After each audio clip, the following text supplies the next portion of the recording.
एक कॉन्सेप्ट है equivalent weight. Equivalent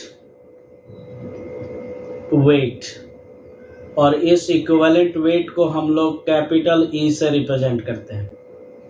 कभी भी इक्विवेलेंट वेट निकालना हो तो इक्विवेलेंट वेट बराबर होता है molecular mass divided by valency factor. Valency factor, ये फार्मूला को बड़े ध्यान से समझिए। सारे चीज़ें आसान है, अगर ध्यान से पढ़ेंगे तो चीज़ें बहुत आसान हो जाएगा। इक्विवेलेंट वेट के लिए ये फार्मूला है। अब जैसे मान लिया जाए कि इक्विवेलेंट वेट हमको किसी एलिमेंट का निकालना है, तो इक्विवेलेंट वेट एलिमेंट का निकालेंगे तो एलिमेंट का जो मास होता है उसको हम लोग कहते हैं एटॉमिक मास, और उसका जो वैलेंसी होता है उसी को हम लोग कहते हैं वैलेंसी फैक्टर। अगर इक्विवेलेंट वेट हमको सोडियम का निकालना है तो सोडियम का एटॉमिक मास कितना होता है 23 और divided by 1, valency 1। Equivalent weight अगर कैल्शियम का निकालना है तो क्या हो जाएगा 40/2, तो क्या हो जाएगा ये 20। इक्विवेलेंट वेट अगर एल्युमिनियम का निकालना है तो क्या हो जाएगा 27/3, तो ये हो जाएगा 9। इक्विवेलेंट वेट एलिमेंट का अब निकल जाएगा कि नहीं? हाँ निकल। नीचे हम मुझे 2 या 3 पॉइंट को डिवाइड करें, वो क्या है? वही तो वैलेंसी फैक्टर है। हमने क्या बताया, इक्विवेलेंट वेट क्या होता है? Molecular mass divided by valency factor. Valency factor है। अब जो वैलेंसी फैक्टर होता है ना, उसको अलग अलग जगहों पर अलग अलग नाम से बताते हैं। जैसे एलिमेंट के केस में वैलेंसी ही उसका वैलेंसी फैक्टर होगा। तो सोडियम का वैलेंसी 1, कैल्शियम का वैलेंसी 2, एल्युमिनियम का वैलेंसी 3। तो वैलेंसी से डिवाइड कर देंगे तो उसका इक्विवेलेंट वेट निकल जाएगा। समझ में आ गई बात? अगर हमको किसी कंपाउंड का इक्विवेलेंट वेट निकालना है, इक्विवेलेंट वेट किसी कंपाउंड का निकालना है, तो कंपाउंड का जो मास होगा उसको क्या कहेंगे? मॉलिक्यूलर मास, और इसको डिवाइड कर देंगे total number of charge, total number of positive और नेगेटिव चार्ज, पॉजिटिव और नेगेटिव चार्ज। जैसे सोडियम क्लोराइड का अगर निकालना है तो मॉलिक्यूलर मास सोडियम क्लोराइड का कितना हो जाएगा? सोडियम का होता है 23 और प्लस 35.5 डिवाइडेड बाई, इसमें चार्ज कितना है +1 या -1, तो डिवाइडेड बाई 1 हो जाएगा, चाहे पॉजिटिव चार्ज या नेगेटिव चार्ज। आ रही बात समझ में? तो ये हो जाएगा हमारा वैलेंसी फैक्टर किसी कंपाउंड का। जैसे मान लीजिए हमको निकालना है इक्विवेलेंट वेट कैल्शियम कार्बोनेट का, तो कैल्शियम कार्बोनेट का मॉलिक्यूलर मास हो जाएगा 100 और डिवाइडेड बाई, इसमें +2 होता है और -2 होता है, तो डिवाइडेड बाई 2, टोटल पॉजिटिव या नेगेटिव चार्ज। तो ये हो जाएगा, इसका इक्विवेलेंट वेट हो जाएगा 50। आ रही बात समझ में? 50। अगर हमको इक्विवेलेंट वेट कैल्शियम क्लोराइड का निकालना है तो कैल्शियम का हो जाएगा 40 और +2 इंटू क्लोरीन का हो जाएगा 35.5 डिवाइडेड बाई टोटल चार्ज कितना होगा? टोटल चार्ज होगा पॉजिटिव या नेगेटिव, दोनों में से किसी एक का। कोई भी कंपाउंड होगा तो जितना उसमें प्लस होगा ना उतना उसमें माइनस भी होगा। जैसे मान लिया जाए CaCl2 जो है, जब ये डिसोसिएट करता है तो टूट जाएगा Ca+2 और +2Cl-, तो इसमें चार्ज दोनों बराबर है, 2 पॉजिटिव चार्ज भी है और 2 नेगेटिव चार्ज भी है। अगर Al2SO4 होल थ्राइस है तो ये जब टूटेगा, चार्ज अगर देखना है तो 2Al + 3 हो जाएगा और प्लस 3SO4 - 2 हो जाएगा। मतलब चार्ज इस पर कितना हो जाएगा, टोटल पॉजिटिव चार्ज या नेगेटिव चार्ज 6 आएगा। तो इसका वैलेंसी फैक्टर हो जाएगा 6। समझ में आ रही बात? वैलेंसी फैक्टर किसी कंपाउंड का इक्विवेलेंट वेट हम लोग निकाल लेंगे इस तरह से। अब मान लीजिए हमको किसी आयन का तो आयन का जो मास होगा वो तो लिखेंगे divided by total charge. Total charge जो होगा उस पर ये हम लोग को दिखाई देगा। जैसे इक्विवेलेंट वेट अगर हमको NH4+ का निकालना है तो क्या हो जाएगा, NH4 का नाइट्रोजन का हो गया 14 + 4 गुना हाइड्रोजन का 1 डिवाइडेड बाय 1, क्योंकि चार्ज जो आयंस होगा उस पर चार्ज हमको हमेशा दिखाई देगा। जैसे मान लीजिए हमको दिया हुआ है SO4 - 2 दिया हुआ है, तो इसका निकालेंगे तो ऊपर हो जाएगा 96 डिवाइडेड बाय 2, चार्ज इस पर 2 दिख रहा है।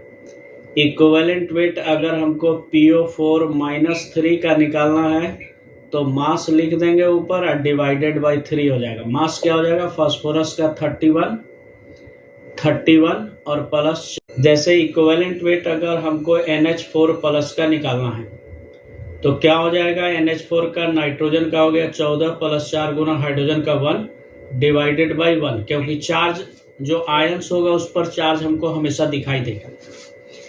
जैसे मान लीजिए हमको दिया हुआ है SO4 - 2 दिया हुआ है, तो इसका निकालेंगे तो ऊपर हो जाएगा 96 डिवाइडेड बाय 2, चार्ज इस पर 2 दिख रहा है।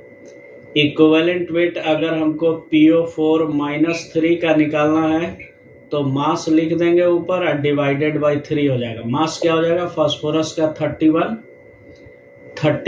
और प्लस 4 गुना ऑक्सीजन का 16।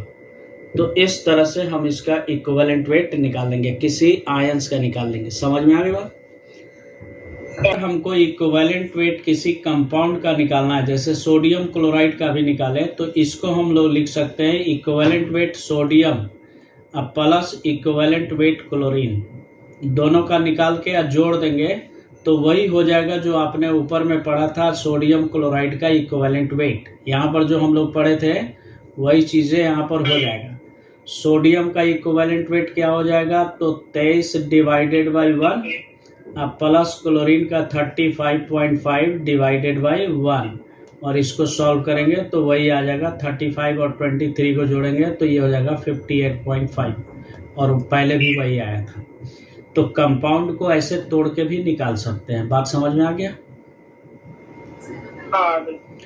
अब देखिए, अगर हमको इक्विवेलेंट वेट किसी एसिड का निकालना है, एसिड का, तो एसिड का इक्विवेलेंट वेट के लिए वही हो जाएगा, मॉलिक्यूलर मास हमेशा रहेगा डिवाइडेड बाय वैलेंसी फैक्टर। इसका जो वैलेंसी फैक्टर होता है वो बेसिसिटी कहलाता है, बेसिसिटी।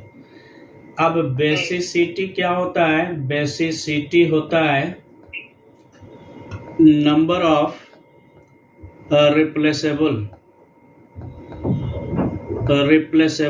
H+ ion. कोई भी एसिड कितना H+ आयन देता है वही उसका बेसिसिटी होगा, वही उसका वैलेंसी फैक्टर होगा। जैसे HCl है तो HCl अगर टूटेगा तो H+ और Cl- देगा, तो एक H+ आयन देगा तो इसका बेसिसिटी हो जाएगा 1। अगर यही H2SO4 है तो इसका बेसिसिटी हो जाएगा 2, 2 हाइड्रोजन आयन देगा और SO4 - 2 आयन देगा, तो इसका बेसिसिटी हो जाएगा 2। अगर हमारा H3PO4 है तो ये टूटेगा तो देगा 3 गो H+ और प्लस PO4 - 3, तो ये सब का बेसिसिटी, इसको हम लोग कहेंगे मोनोबेसिक एसिड, और इसको कहेंगे डाई बेसिक एसिड, और इसको हम लोग कहेंगे ट्राई बेसिक एसिड। आ गई बात समझ में? आ गई सर। अब देखिए, मैथ है कि बायो है? CH3COOH, बताइए इसका बेसिसिटी क्या हो जाएगा? अब मुझे ये 3H CO4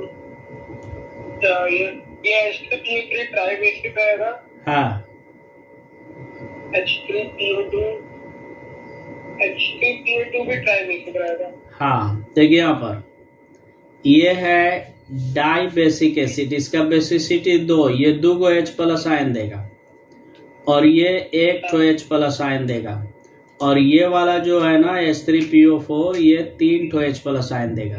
कैसे डिसाइड करते हैं तो ध्यान से देखिए, अगर ये H3PO4 है तो H3PO4 का अगर स्ट्रक्चर देखा है आपने तो ये है HOPOH OH, और यहाँ पर हो जाएगा डबल बॉन्ड O, ये है H3PO4। जो हाइड्रोजन इस एटम से अटैच्ड है, कौन से एटम से? जो एटम फ्लोरीन होगा, क्लोरीन होगा, ब्रोमीन होगा, आयोडीन होगा, ऑक्सीजन होगा, नाइट्रोजन होगा, इतने सारे एलिमेंट से अगर हाइड्रोजन अटैच्ड है तो वो एसिडिक हाइड्रोजन कहलाएगा।